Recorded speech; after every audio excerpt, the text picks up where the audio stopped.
সম্মানিত ভিউয়ার্স, আসসালামু আলাইকুম।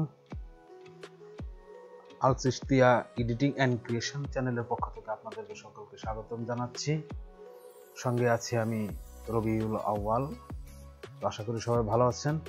আজকে আমরা যে বিষয়টির উপরে কাজ করব সেটি হচ্ছে গিয়ে মাইক্রোসফট ওয়ার্ডের উপরে। আমরা মাইক্রোসফট ওয়ার্ডটা কোথা থেকে নেব? আমাদের যে স্টার্ট মেনু আছে সেখান থেকে উপরে দেখবেন যে একটা আইকন আছে, মাইক্রোসফট ওয়ার্ড 2010। তো যদি আমরা এটাকে এখানে না পাই, আমরা অন্য একটা জায়গায় পাবো। সেটা হচ্ছে গিয়ে all program, Microsoft office. Microsoft অফিসের ভিতরে এই যে কতগুলো সফটওয়্যার রয়েছে সেগুলো সম্পূর্ণ মাইক্রোসফট ওয়ার্ডের কাজ, মাইক্রোসফট অফিসের কাজ, মাইক্রোসফট এক্সেল, ইনফো ডিজাইন, এরপরে ওয়ান নোট, আউটলুক হচ্ছে ইমেইলের কাজ, পাওয়ার পয়েন্টের প্রেজেন্টেশনের যে কাজটা সেটি, এরপরে মাইক্রোসফট ওয়ার্ড। এই মাইক্রোসফট ওয়ার্ডের উপরে আমরা কাজ করব। দুইটা জায়গা থেকে নেওয়া যায়। তো আমরা নর্মালি সাধারণত কি করবো, বাইরে থেকে নেব, বা এখানে মাউসের রাইট বাটন ক্লিক করলে এখানে যে নিউ অপশনটা আছে এই অপশনের নিচেই দেখেন আপনারা এখানে মাইক্রোসফট ওয়ার্ড ডকুমেন্ট একটা লেখা আছে। এখানে আমরা যদি মাউসের লেফট বাটন ক্লিক করি আমাদের মাইক্রোসফট ওয়ার্ড প্রোগ্রামটা চালু হয়ে যাবে। বিভিন্ন রকম ভাবে আপনারা নিতে পারেন। তো নর্মালি আমরা প্রথম অবস্থায় এখান থেকে নেই কাজের সুবিধার্থে। এখান থেকে আমরা শুরু করলাম মাউসের লেফট বাটন ক্লিক করে। তো আপনারা পুরো ভিডিওটা দেখতে থাকুন, আমার সাথে থাকুন, অবশ্যই আশা করি আপনাদের উপকারে আসবে। তো কথা না বাড়িয়ে চলুন আমরা কাজটাকে শুরু করি, কিভাবে আমরা মাইক্রোসফট ওয়ার্ডের বেসিক কাজগুলো করতে পারি। মাইক্রোসফট ওয়ার্ড মনে পড়লে আমাদের মনে পড়ে যে মাইক্রোসফট ওয়ার্ডটা হচ্ছে মূলত টাইপিং এর কাজ। একটু সিবি টাইপ, অ্যাপ্লিকেশন টাইপ, এই ধরনের এই জাতীয় যে কাজগুলো আছে এগুলো আমরা সাধারণত মাইক্রোসফট ওয়ার্ডের মধ্যে করে থাকি। তো চলুন আমরা প্রথমেই কাজে না গিয়ে আমাদের টুল পরিচিতি হই। মাইক্রোসফট ওয়ার্ডে যে টুলসগুলো রয়েছে সেগুলো আমরা কিভাবে কাজ করি, বা কোন টুলসটা কিভাবে কাজ করে, আমাদের কিভাবে সাহায্য করে, কোন টুলসটা কিভাবে, সে বিষয়ের উপরে আমরা কথোপকথন করব। তো দেখুন, আমাদের মাইক্রোসফট ওয়ার্ডের প্রথম যে অপশনটা রয়েছে, ওপেন করলে যে অপশনটা আছে সেটি হচ্ছে হোম। তো আমরা ফাইল থেকে শুরু করি। ফাইলের কাজটা আসলে আমাদের সাধারণত পরে লাগবে। তো আমরা আগে হোম থেকে কিছুটা দেখে আসি। এখানে আছে পেস্ট, কাট, কপি, ফরম্যাট, প্রিন্টার, এই যে সমস্ত সিম্বলগুলো রয়েছে প্রত্যেকটার ভিন্ন ভিন্ন ধরনের কাজ থাকে। তো আমরা প্রথমে এখানে একটা লাইন লিখি, ইংলিশে লিখি। আমরা লিখব বাংলাদেশ ইজ মাই হোমল্যান্ড। তো কি লিখলাম, বাংলাদেশ ইজ মাই হোমল্যান্ড। এখন এই ফন্টটাকে আমি বড় করব কিভাবে? আমার লেখাটা ছোট হয়ে গেছে, তো এটাকে বড় করতে হলে আমাকে লেখার পরে যদি আমি বড় করতে চাই সেই ক্ষেত্রে আমার লেখাটাকে মার্ক করে নিতে হবে। যতটুকু লেখা আমি বড় করব ওই লেখাটুকু আমার সম্পূর্ণ মার্ক করে নিতে হবে। এরপর এখানে যে ফন্ট সাইজ রয়েছে সেই ফন্ট সাইজের যে অ্যারো চিহ্নটা সেখানে ক্লিক করে আমরা 14, 16 যতটুকু আমাদের দরকার। নর্মালি আমরা 14-15 মধ্যে নিব, কারণ হচ্ছে গিয়ে নর্মালি আমাদের যে বই বা বিভিন্ন গাইড বা বিভিন্ন জায়গায় লেখা থাকে সাধারণত অ্যাপ্লিকেশনের মধ্যে, সিভির মধ্যে নর্মাল ফন্টে 14, 15, 16 এর মধ্যে থাকে। তো আমরা কাজের সুবিধার্থে একটু ছোট বড় করে নেব, একটু বড় করে নিলাম আমাদের যাতে এইটা করতে ভালো হয়, আপনাদের দেখতে সুবিধা হয়, সেই ক্ষেত্রে আমরা স্লো করে নিলাম। তো এখন দেখেন এখানে আমরা লিখেছি বাংলাদেশ ইজ মাই হোমল্যান্ড। সেখানে আমাদের এটা হচ্ছে গিয়ে ফন্ট নেম। এখানে আমাদের বিভিন্ন রকমের ফন্ট আছে। আমরা যে ফন্টটা নেব, এক একটা ফন্ট এক এক স্টাইলের। তো আমরা যে ফন্টটা নিব সেই ফন্টই আমাদের এখানে চলে আসবে, সেই ফন্টের ডিজাইনটা আমাদের লেখার উপরে চলে আসবে। তো আমরা নর্মালি যেসব বই পুস্তকের ভাষায় পাই সেটা হচ্ছে টাইমস নিউ রোমানের। এখানে TIMES লিখে পুরোটা চলে আসছে। আমি এন্টার বাটন ক্লিক করব। দেখেন আমার লেখাটা একটা অর্ডারে চলে আসছে। তো এখন আমরা দেখব এখানে পেস্ট, কাট, কপি এই বাটনগুলোর কাজ। তো আমরা এখানে মাই লেখাটাকে সিলেক্ট করলাম। এখানে কি আছে, কাট করলাম, মানে কি এখান থেকে বাংলাদেশ ইজ মাই লেখাটা চলে গেছে, হোমল্যান্ড লেখাটা রয়ে গেছে। এটা হচ্ছে পেস্ট।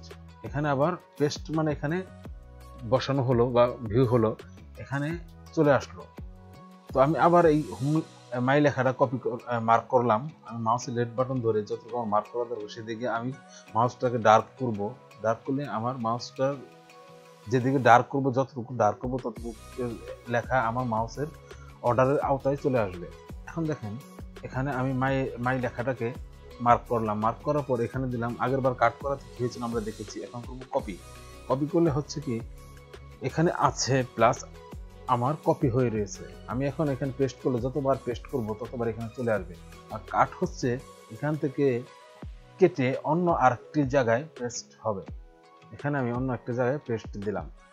তো বন্ধুরা আশা করি বুঝতে পারছেন কাট, কপি, পেস্ট এই তিনটা বাটনের কাজ কি আপনারা আশা করি বুঝতে পেরেছেন। তো এটা হচ্ছে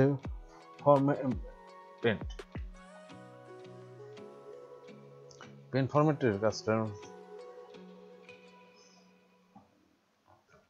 তো বন্ধুরা পেন ফরম্যাট পেন্টারের কাজটা হচ্ছে আমরা এখানে যদি কোনো লেখা, এখানে যে আইকনগুলো আছে বোল্ড, ইটালিক, আন্ডারলাইন, কোনো কাজ পরিবর্তন করি সেটা আরেকটা জায়গায় শুধুমাত্র ওই ফরম্যাটটাই চলে যাবে, লেখাটা ঠিক থাকবে। তো এই বিষয়টা আপনাদেরকে একটু পরে দেখাবো আমরা।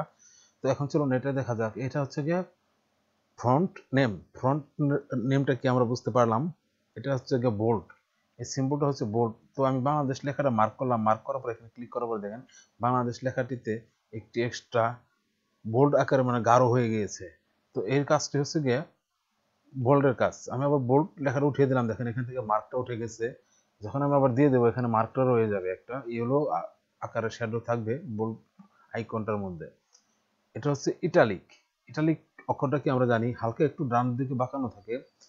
এটা হচ্ছে আন্ডারলাইন। আন্ডারলাইন মানে নিচ দিয়ে আন্ডারলাইন, নিচ দিয়ে একটা লাইন হবে। তো আন্ডারলাইনটা বিভিন্ন প্রকারের হয়। এখানে আমরা তীর চিহ্নের মধ্যে ক্লিক করলে, অ্যারো চিহ্নের মধ্যে ক্লিক করলে আমরা আন্ডারলাইনগুলো দেখতে পারবো। এই লেখাটা হচ্ছে লেখার মাঝখানে একটা দাগ বসে। অনেক সময় আছে যে আমরা কিছু পণ্যের মধ্যে দেখি আগে ছিল 20 টাকা, 20-এর ওখানে একটা দাগ, পরে হচ্ছে 25, মানে বেড়েছে কিন্তু আগের মূল্যটা রেখে দিয়েছে, এরকমই একটা কাজ। এই কাজটা হচ্ছে গিয়ে x_2। এটা হচ্ছে গিয়ে ধরেন আমি এখানে লিখলাম 442। এখানে আমি এই 2টাকে মার্ক করে যদি আমি এই বাটনে ক্লিক করি, দেখেন আমার 2টা নিচে চলে আসছে, মানে এক্সটা ঠিক রয়েছে, 2টার নিচে চলে আসছে। আর যদি এখানে ক্লিক করি তাহলে উপরে চলে যাবে। আর যদি আমরা আবার এটা পাওয়ার হবে, পাওয়ারের মতো একটা কাজ করবে, কিন্তু ম্যাথমেটিক্সের যে পাওয়ার সেটার বিষয়টা আর একটু আলাদা, সেটা আপনাদের অন্য দেখাবো ভিডিওতে অবশ্যই। এটা দেখেন আমরা শুধু আপনারা জাস্ট জেনে রাখেন এটার কি কাজটা। এটা হচ্ছে অল্টারনেটিভ ফন্ট সাইজ বাড়ানো কমানোর যে বিষয়টা সেটি। যেমন আমি বাংলাদেশ লেখাটা মার্ক করলাম, মার্ক করার পরে আমি এটাকে দিলাম, এটা ইনক্রিজ করবে সাইজটা, এটা ডিক্রিজ করবে।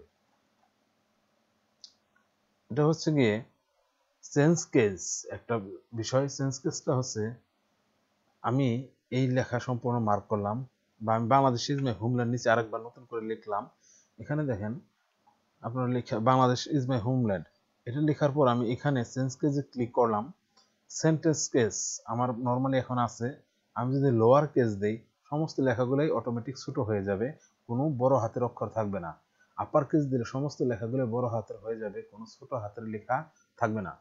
এরপরে ক্যাপিটালাইজ ইজ ওয়ার্ড, মানে প্রত্যেকটা ওয়ার্ডের প্রথম অক্ষরটা ক্যাপিটাল অক্ষর থাকবে আমাদের এই অপশনটা সিলেক্ট করলে। এরপরে এটা হচ্ছে গিয়ে টুগলি কেস।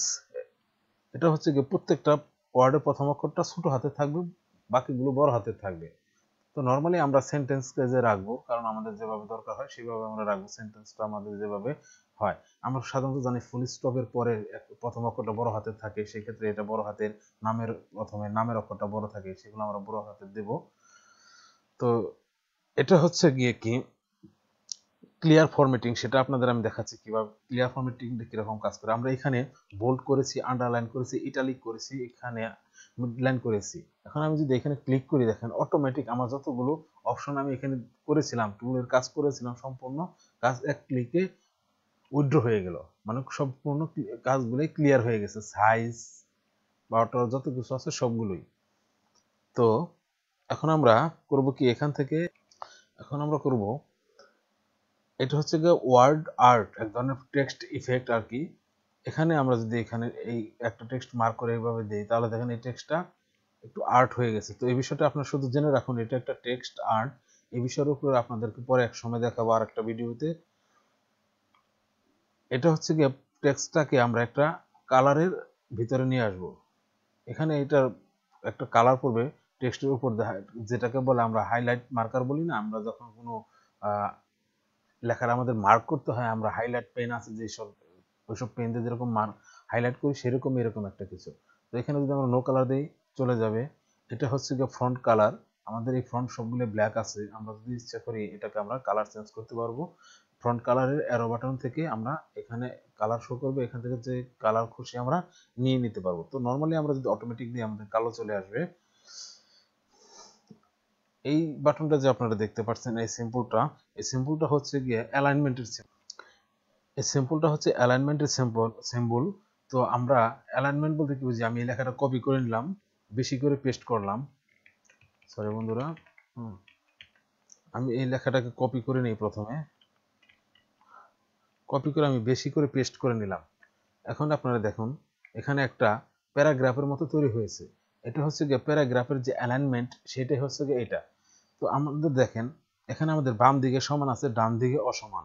তো আমি লেখাটা লিখতে সময় লাগবে বিধে আমি একই লেখাটা বারবার কপি করে নিছি। আপনারা তো সাধারণত কাজ শিখে আপনারা রেগুলার টাইপ করবেন, টাইপ করার সময় অবশ্যই আপনারা একটা প্যারাগ্রাফ টাইপ করার পরে আপনি এর কাজগুলো দেখবেন। এটা হচ্ছে অনেকটা কবিতার মতো, সেন্টারে মাঝখানে যে দিকে আছে সেদিকে সমান থাকবে, দুই সাইড থাকবে অসমান। দেখেন এখানে অসমান রয়েছে, এখানেও অসমান রয়েছে। আর এটা হচ্ছে ডান দিকে, এই সিম্বলটা হচ্ছে ডান দিকে, অ্যালাইন টেক্সট টু রাইট, এটা হচ্ছে ডান দিকে সমান, বাম দিকে অসমান। আর এই জিনিসটা হচ্ছে প্যারাগ্রাফের মতো, উভয় দিকে সমান থাকবে। যেখানে আমার স্পেসিং কম বেশি আছে অটোমেটিক বাড়িয়ে কমিয়ে আমার দুই দিকেই সমান থাকবে। তো এটা সাধারণত আমরা দিয়ে কাজ করব, আমরা যদি কোনো অ্যাপ্লিকেশন করি বা কোনো কম্পোজ করি বা একটা প্রত্যয়নপত্র লিখি, যাই লিখি না কেন আমরা এই আমরা প্যারাগ্রাফ স্টাইলটা ব্যবহার করবো যেটা দুদিকেই সমান থাকে। তো আর এই জিনিসটা হচ্ছে এটা হচ্ছে লাইন নাম্বার। তো লাইন নাম্বার আমরা বিভিন্ন রকম দিতে পারি। ধরুন আমরা এখানে একটা কাজ করবো, সেটা হচ্ছে গিয়ে আমরা এই লেখাটা উইথড্র করে নিলাম। ও আরেকটা কথা বলি বন্ধুরা, এটা হচ্ছে গিয়ে আন্ডু করতে হলে কন্ট্রোল জেড মানে ব্যাক, আর এটা হচ্ছে রিডো, আমরা যেটা আন্ডু করেছিলাম সেটা আবার আগের অবস্থায় ফিরে যেতে আমাদের এই বাটনটা ক্লিক করলে রিডো হয়ে যাবে। তো কন্ট্রোল জেড হচ্ছে আন্ডু, কন্ট্রোল আর হচ্ছে গিয়ে রিডো।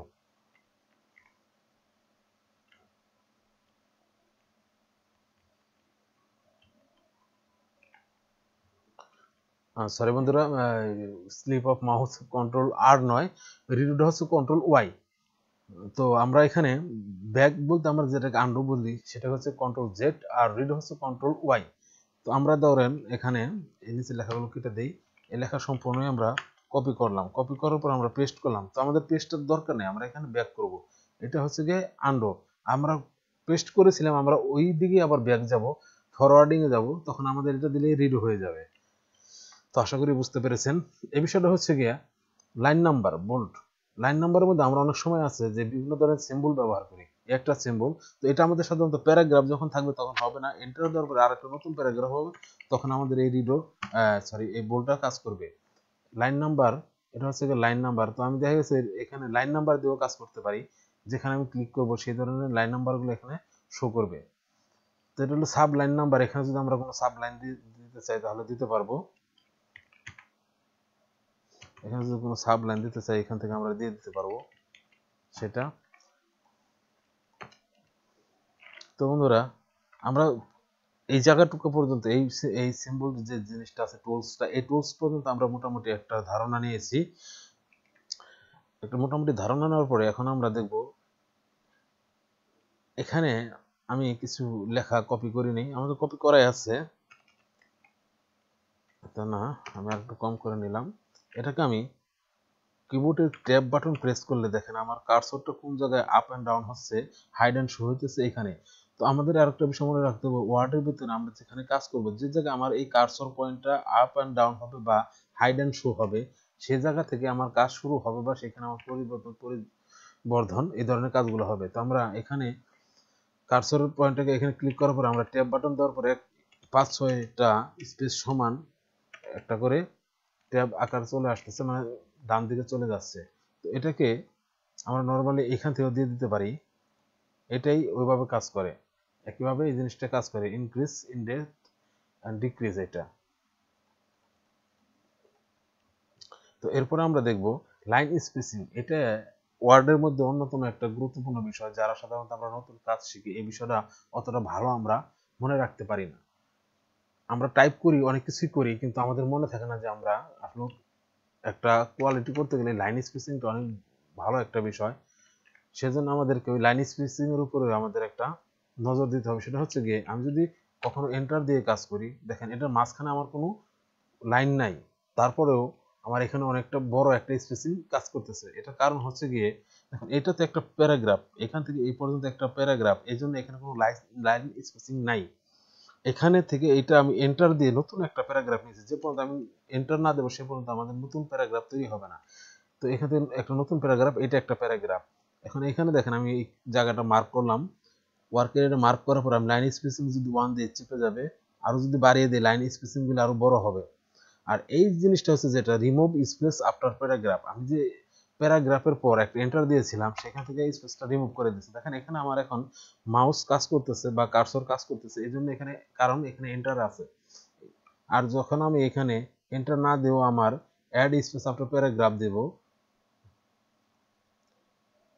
অ্যাড স্পেস আফটার প্যারাগ্রাফ দেব, তখন আমার এখানে এই এটা কোনো মাউস কাজ করবে না, কিন্তু এটা আমাদের ইচ্ছা করলে আমরা কার্সর ব্যাক স্পেস দিয়ে কাটতে পারবো না।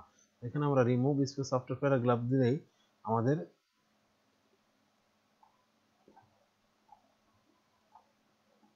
স্পেসটা চলে যাবে। এই জিনিসটা হচ্ছে ফাইল কালার, আমার লেখার পিছনে যে কালারগুলো আছে দেওয়ার জন্য আমি এখান থেকে ব্যাকগ্রাউন্ডের কালারটা দিয়ে দিতে পারি। এটা হচ্ছে শর্ট, একটু যেটা একটা শর্ট, এই বিষয়টা আপনাদের পরে বোঝাবো। এই জিনিসটা অতটা কাজে লাগে না, এটা হচ্ছে কি আমরা যে সব জায়গায় আমরা এন্টার ব্যবহার করেছি সেই বিষয়টাকে ধরার জন্য, সেই বিষয়ের উপরে কাজ করার জন্য আমাদের এটা দরকার হয়। আমরা এখানে নতুন করে করলাম, আবার এন্টার দিলাম, এখানে আমাদের নতুন করে চিহ্নটা রয়ে গেছে। এটা আমরা দিলে বুঝতে পারবো আমাদের কোন কোন জায়গায় এন্টার আছে, আমরা সেই জায়গাগুলা আমরা কাজ করে আমরা সঠিক করে নিয়ে নিতে পারবো যে আমার এই জায়গায় আমার এন্টার বাটন প্রেস হয়েছে, বা যে জায়গায় স্পেস আছে সেই স্পেসের জায়গাগুলো শো করবে। দেখুন এখানে দেওয়ার পরে এখানে কিছু স্পেসের জায়গা শো করতেছে, স্পেস যে সব জায়গায় দিয়েছি আমরা সেখানে একটা করে বিন্দুর মতো চলে আসছে। তো আমরা এই বিষয়টা এতটা লাগে না, তারপর আপনারা জেনে রাখুন। এটা হচ্ছে গিয়ে বর্ডার। তো বর্ডারের বিষয়টা আমরা পরে দেখাবো। বর্ডারটা শো করতেছে যে সব জায়গায় আমরা এন্টার বাটন দিয়েছিলাম সেই সেই জায়গায় বর্ডারগুলো শো করতেছে। তো এই বিষয়টা আপনারা একটু জাস্ট নলেজে রাখুন। আমরা আর উপরে পরবর্তীতে অন্য কোনো ভিডিওতে বিভিন্ন কাজের ক্ষেত্রে গিয়ে আমরা এই বর্ডারের উপরে বা যে সমস্ত কাজগুলো আমরা একটু স্লিপ করে গেলাম সেগুলো আপনাদেরকে পরে অবশ্যই দেখাবো। তো হোম এর পরে আমরা এখন যাব ইনসার্টে। ইনসার্টে কি আছে দেখেন, ইনসার্টে আছে cover page, blank page. Cover page হচ্ছে কি একটা মডেল, একটা স্টাইল করার জন্য আমার কভার পেজটা কেমন থাকবে, কেমন লাগবে।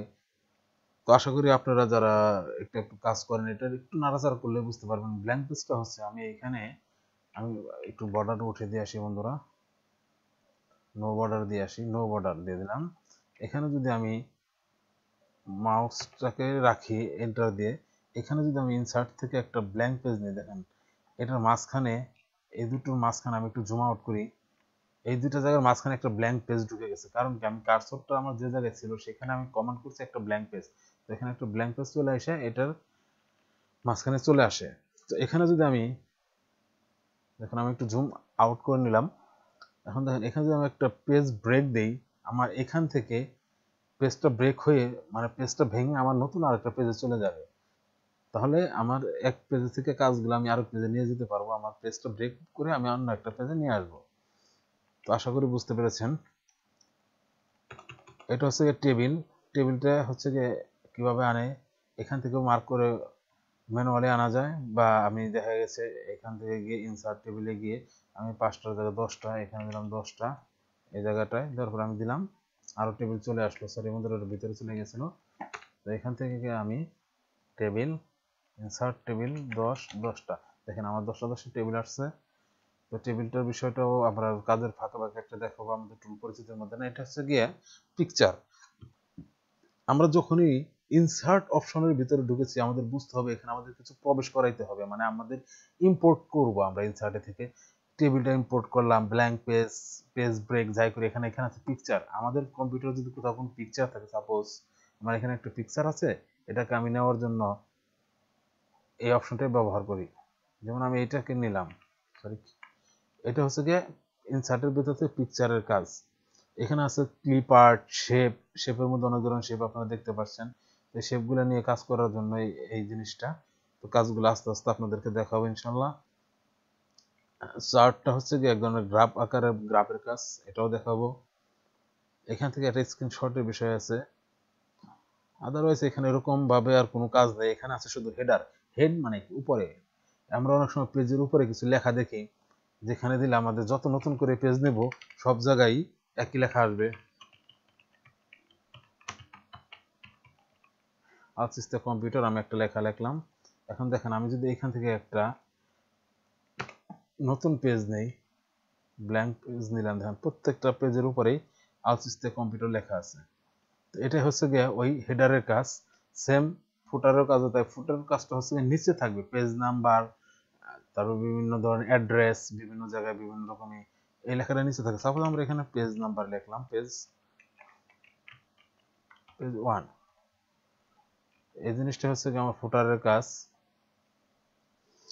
এরপরে আছে এখানে পেজ নাম্বার, পেজ নাম্বারটা অটো দেওয়া যাবে। এখান থেকে আমি পেজ নাম্বার দিয়ে দিলে যে জায়গায় দেব সেই জায়গা থেকেই অটোমেটিক চলে আসবে। তো ইনসার্টে একটা আছে ওয়ার্ড আর্ট। ওয়ার্ড আর্টটা কিভাবে করে সেটা আমি দেখাবো। এটা বিভিন্ন ধরনের সিম্বল নিয়ে এখানে লেখা আছে টাইপ ইউর টেক্সট। আমি এখানে লিখলাম আলসিস্তা কম্পিউটার। এটা হচ্ছে এক ধরনের ওয়ার্ড আর্ট, আমরা যে কোনো জায়গায় বসাতে পারি, কাজ করতে পারি। তো এই বিষয়টা দেখাবো অবশ্যই বন্ধুরা অন্য একটা ভিডিওতে, পরবর্তী যেসব টিউটোরিয়াল থাকবে তার মধ্যে। এটা হচ্ছে কি ইকুয়েশনের কাজ। ইকুয়েশনের কাজটা হচ্ছে বীজগণিতের মতো একটা কাজ। বীজগণিতের যে লেখাগুলো থাকে সাধারণত আমরা করে থাকি, সেই কাজগুলো হচ্ছে যে ওয়ার্ড আর্ট ইকুয়েশনের কাজ। দেখুন আপনারা এখানে ক্লিক করলে ইকুয়েশনের কিছু সিম্বল দেখাচ্ছে, আপনারা দেখে বুঝতে পারতেছেন। তো এটা আস্তে আস্তে আপনাদেরকে দেখাবো। এটা হচ্ছে গিয়ে সিম্বল, বিভিন্ন ধরনের সিম্বলগুলো মানে প্রতীক বা চিহ্ন, সাংকেতিক চিহ্ন, প্রতীক চিহ্ন, এই ধরনের যে জিনিসগুলো দরকার আমাদের এই সিম্বলের মধ্যে আমরা পাবো। এরপর হচ্ছে পেজ লেআউট। লেআউট বলতে আমরা কি বুঝি সেটা আপনারা বন্ধুরা আসলে বুঝতে পারছেন। পেজের মধ্যে বিভিন্ন ধরনের ডিজাইন বা বিভিন্ন ধরনের কাজকর্ম করাকে পেজ লেআউট, বিভিন্ন ধরনের ফন্টের কালার আসবে, ফন্ট ইফেক্ট, এই জিনিসগুলো এতটা প্রয়োজন হয় না। এটা হচ্ছে মার্জিন, মানে এটা মার্জিন আমরা ম্যানুয়ালি করতে পারি। এই যে এইটা যে জিনিসটা আছে মার্জিন, এটাকে আমরা যে উপর দিয়ে টানলে উপরে চলে যাবে লেখাটা, এটা একটা স্কেল আর কি। হ্যাঁ, সাইজটা কলামটা কাজে লাগে। যেমন আমাদের একটা পেজে সাধারণত কয়টা কলাম থাকবে, 3টা কলাম হলে দেখেন আমাদের পেজে এই একটা কলাম, এই একটা কলাম, এই একটা কলাম, এই যে এখানে দেখেন এখান থেকে এ পর্যন্ত একটা কলাম, এখান থেকে এ পর্যন্ত একটা কলাম, এখান থেকে এ পর্যন্ত একটা কলাম। সাধারণত আমরা নিউজ পেপারে যেভাবে দেখি ছোট ছোট কলাম আকারে থাকে, আমরা কলাম বলতে এটাই বুঝতে পারি যে আমরা নিউজ পেপারে যখন দেখি একটা সংবাদের নিচে যখন লেখা থাকে এত পৃষ্ঠার এত নাম্বার কলাম দ্রষ্টব্য, তখন আমরা বুঝতে পারি যে এই পৃষ্ঠা পড়ে গেলে আমরা এত নম্বর কলামেই অমুক এই এই সংবাদের বাকিটুকু পাবো। এটাও ঠিক তাই, কলামটা এরকমই। এই কলামটা যখন শেষ হয়ে যাবে অটোমেটিক লেখাটা এই কলাম থেকে আসবে। দেখুন বন্ধুরা, যাই হোক কলামটা আমরা আন্ডু করে নিলাম। এরপর আছে পেজ ব্রেক, ওই আগের মতনই। এটা হচ্ছে ওয়াটারমার্ক। ওয়াটার মানে জল চাপ। দেখেন এখানে কিছু কিছু দেখা যাইতেছে ওয়াটার, জল, মার্ক চিহ্ন বা জল চাপ যেটাকে আমরা বলি। এটা হচ্ছে পেজ কালার, এখান থেকে আমরা যে কালারটা দেবো পেজটা সেই কালার হবে। এটা হচ্ছে page border. Page border click করার পর আমরা এখান থেকে যে স্টাইলের বর্ডারটা নেব পেজের মধ্যে সেই বর্ডারটাও চলে আসবে। তো বর্ডারটাকে আরো বিভিন্নভাবে স্টাইল করা যায় সেটা অবশ্যই দেখাবো। বিভিন্ন স্টাইলটা হচ্ছে যে এখান থেকে আমাদের যে আর্ট আছে আর্টের ভিতর থেকে আমরা নিতে পারবো। বর্ডারটা আমরা যেটা দেবো দেখেন এটা চলে আসছে। ইন্ডেক্সের বিষয়টা আপনাদেরকে দেখাবো, এটা কিভাবে একটা লাইন থেকে আরেকটা লাইনের দ্রুততা ঠিক রাখে, যেটা আমরা দেখাইছিলাম ট্যাব দিয়ে করা যায়। এটাও ঠিক অনেকটা ওরকমই। এটা হচ্ছে রাইট সাইডের ইন্ডেক্স।